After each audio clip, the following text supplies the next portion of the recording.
அனைவருக்கும் வணக்கம். ஜோதிடத்துல கிரக பயிற்சிகள்லாம் எவ்வளவு அளவுக்கு நம்ம முக்கியம் கொடுக்குறோமோ அதே போல தாங்க கிரகணங்கள் குறித்தும் அதிகமான கவனம் எடுத்துக்கிறோம். அந்த விதத்துல இனி இந்த வருடத்துல இருக்கக்கூடிய கிரகணங்கள் பத்தி தான் நம்ம பார்க்க போறோம். அதுல முக்கியமாக இந்த சூரிய கிரகணம் மற்றும் சந்திர கிரகணம் இது ரெண்டுமே இப்போ கிட்டத்தட்ட நாம நெருங்கிட்டு இருக்கோம். இந்த 2026ஆம் ஆண்டினுடைய 2வது சூரிய கிரகணம் அப்படின்னே சொல்லலாம். இந்த கிரகணத்தால நிறைய விஷயங்கள் மாறுபட போகுது. முக்கியமாக இந்த கிரகண நேரத்தில் நாம் இதெல்லாம் கவனிச்சே தீரணும் அப்படின்லாம் சொல்கிறாங்க. அதெல்லாம் என்ன அப்படிங்கிறத பார்க்கலாம். ஒரு சில ராசிக்காரங்களுக்கு என்னெல்லாம் சொல்லப்படுது அப்படிங்கிறதையும் பார்த்துடலாம். இந்த வீடியோவை பார்த்துட்டு இருக்கக்கூடிய நீங்கள் 12 ராசியில் என்ன ராசிக்காரங்க அப்படிங்கிறத மறக்காமல் கீழே கமெண்ட் பாக்ஸில் பதிவிடுங்க. நீங்கள் இன்னும் உற்சாகம் டிவி சேனலை சப்ஸ்கிரைப் பண்ணாமல் இருந்தால் சப்ஸ்கிரைப் பண்ணிக்கோங்க. கூடவே இருக்க பெல் ஐக்கானை மறக்காமல் கிளிக் பண்ணிடுங்க. வாங்க வீடியோக்குள்ளே போகலாம். இந்த ஆண்டில் ஏற்கனவே ஒரு சந்திரன் மற்றும் சூரிய கிரகணம் ரெண்டுமே நடந்து முடிஞ்சிடுச்சுங்க. இனி இருக்கக்கூடிய காலகட்டத்தில் எப்போ கிரகணம் வரப்போகுது அப்படின்னு பார்க்கலாம். அதுக்கு முன்னாடி இந்த வீடியோவை பார்க்கக்கூடிய உங்களுக்கு வீட்டில் நிறைய கஷ்டம், முக்கியமாக உங்களுக்கு என்ன ஒரு பிரச்சனை எதனால் நமக்கு ஏற்படுதுன்னே தெரியாத ஒரு மன அழுத்தம், குழப்பம், இந்த மாதிரிலாம் நீங்கள் கஷ்டப்படுறீங்களா? இந்த வீடியோவுக்கு கீழே டிஸ்கிரிப்ஷனில் நான் ஒரு தொலைபேசி எண் கொடுத்துருக்கேன். அந்த எண்ணுக்கு தொடர்பு கொண்டு பேசி பாருங்கள். நிறைய பேர் இதனால் நிறைய பலன் அடைஞ்சிருக்காங்க. உங்களுக்கும் நல்லது நடக்கட்டும் அப்படின்னு சொல்கிறேன். இந்த வீடியோவுக்கு கீழே டிஸ்கிரிப்ஷனில் தொலைபேசி எண் கொடுத்துருக்கேன். இந்த வருஷத்தில் ஏற்கனவே சூரிய கிரகணம் சந்திர கிரகணம் ரெண்டுமே ஒரு முறை நடந்து முடிஞ்சிருச்சு. இனி வரக்கூடிய காலகட்டத்தில் அதாவது ஆகஸ்ட் மாதத்தில் மீண்டும் இந்த 2 கிரகங்கள் அதாவது 2வது முறையாக நடக்க இருக்கு. ஆகஸ்ட் மாதம் 12ஆம் தேதி இந்த சூரிய கிரகணம் நடக்க இருக்கு. அதைத் தொடர்ந்து ஆகஸ்ட் 28ஆம் தேதி சந்திர கிரகணம் நடக்க இருக்குங்க. குறிப்பாக இந்த வருஷம் சூரிய கிரகணம் ஆடி அமாவாசை நாளில் ஏற்படுது. இந்த 2 கிரகணங்கள் அப்படின்னு பார்த்தீங்கன்னா எத்தனை மணிக்கு தொடங்கி முடியுது அப்படிங்கிறத பார்த்துடலாம். முக்கியமாக இந்த 2026ஆம் ஆண்டினுடைய 2வது சூரிய கிரகணம் ஆகஸ்ட் 12ஆம் தேதி புதன்கிழமை நடக்க இருக்கு. பொதுவாகவே ஜோதிடத்தில் அமாவாசை மற்றும் பௌர்ணமி தினம் ரொம்ப முக்கியமாக நம்ம கருதுகிறோம். அதில் இந்த அமாவாசை தினம் முன்னோர்களுக்கு தர்ப்பணம் திதி கொடுக்க வழிபாடு செய்கிறதுக்கு அப்படின்னு ஏற்ற நாளாக நம்ம கருதலாம். அதே போல் இதை காலகாலமாக கடைபிடித்து வரோம். இந்த விதத்தில் முன்னோர்களுக்கு தர்ப்பணம் செய்யக்கூடிய நாளாக இந்த ஆடி அமாவாசை இந்த வருடம் இந்த கிரகணத்தோடு வருது. இந்த நாளில் கடகராசியில் சூரியன் சந்திரனுடைய சேர்க்கை நடக்க இருக்கு. சூரியன் சந்திரன் பூமி ஆகியவை ஒரே நேர்கோட்டில் வரும்போது சூரியனை சந்திரன் மறைக்கிறதால சூரிய கிரகணம் ஏற்படுது அப்படின்னும் இந்திய நேரப்படி இரவு 8:04 மணிக்கு தொடங்கி நள்ளிரவு 1:07 மணிக்கு இந்த கிரகணம் முடியும் அப்படின்னு சொல்லியிருக்காங்க.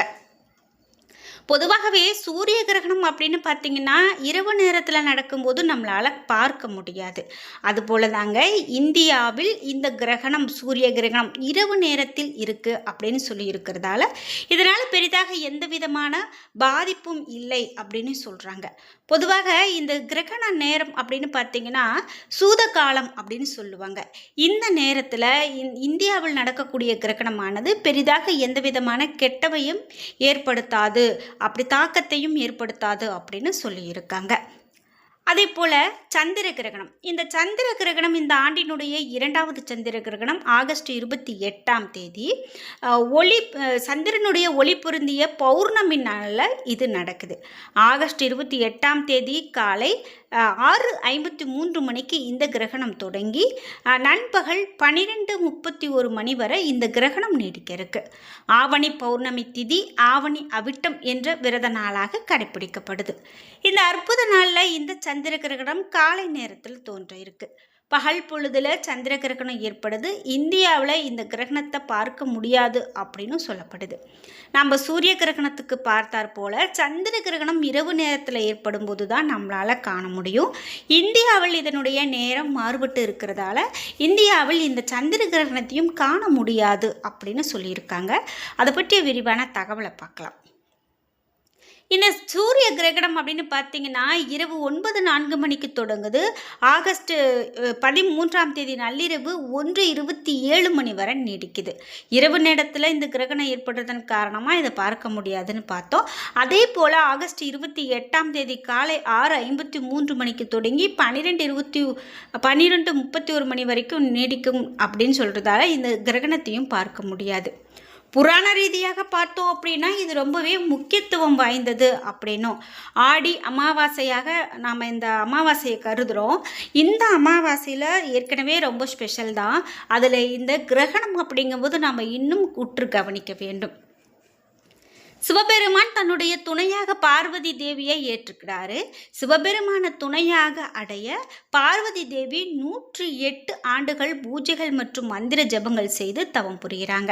இதன் காரணமாக இந்த மாதத்தை சிவபெருமானுக்கும் அம்மனுடைய கோவில்களில் பல்வேறு விழாக்களும் கடைபிடிக்கப்படுது. இந்த அற்புதமான நாளில் உண்மையான மனதோடு சிவபெருமானே வழிபாடு நம்ம செய்தோம் அப்படின்னா அனைத்து விருப்பங்களும் நிறைவேறும் அப்படிங்கிறது சொல்கிறாங்க.